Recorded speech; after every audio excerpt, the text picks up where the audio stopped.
पनवेलमधील dance bar मनसे कार्यकर्त्यांनी फोडला आहे। महाराजांच्या पावनभूमीमध्ये डान्स बार चालू देणार नाही, राज ठाकरेंच्या वक्तव्यानंतर मनसे आक्रमक झाली आहे। रायगड जिल्ह्यात सर्वात जास्त डान्स बार आहे। मनसेने पनवेलमधील नाईट रायडर्स बार फोडला।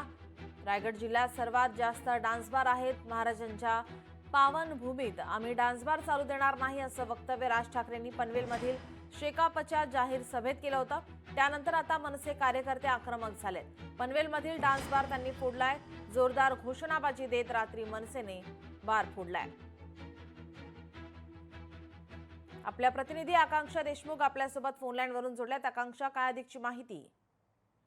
नक्कीच काल राज ठाकरे यांची एक सभा झाली आणि त्यामध्ये एक अनाउन्समेंट केलं होतं की रायगड जिल्ह्यामध्ये सर्वात जास्त डान्स बार आहेत आणि त्यानंतर मनसे ही आक्रमक झाली आणि रात्री 11:30 ते 12च्या सुमारास मनसेने जो पनवेल येथील कोण येथील गावातील जो डान्स बार आहे तिथे त्यांनी हल्ला केला आणि तो पूर्ण डान्स बार हा फोडलेला आहे। रात्रीच्या सुमारास ही संपूर्ण घटना घडलेली आहे।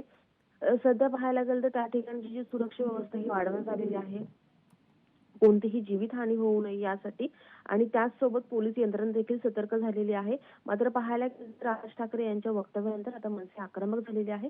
त्यामुळे आता पुढची यांची भूमिका काय असणार आहे आणि ते देखील पाहणं आता तितकंच महत्त्वाचं असेल। जी, धन्यवाद आकांक्षा, आपण दिलेल्या सविस्तर माहितीसाठी।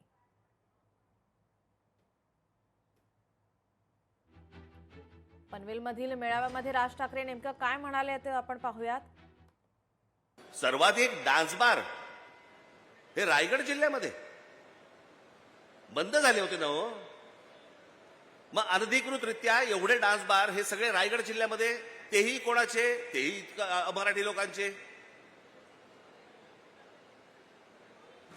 म्हणजे इथून पिळला गेलात की डान्स बारच्या नादी लावून तिकडून पिळून घ्यायचं। अहो, रायगड जिल्हा आहे ना हो, आमच्या शिवछत्रपतींची राजधानी आहे ना इथे।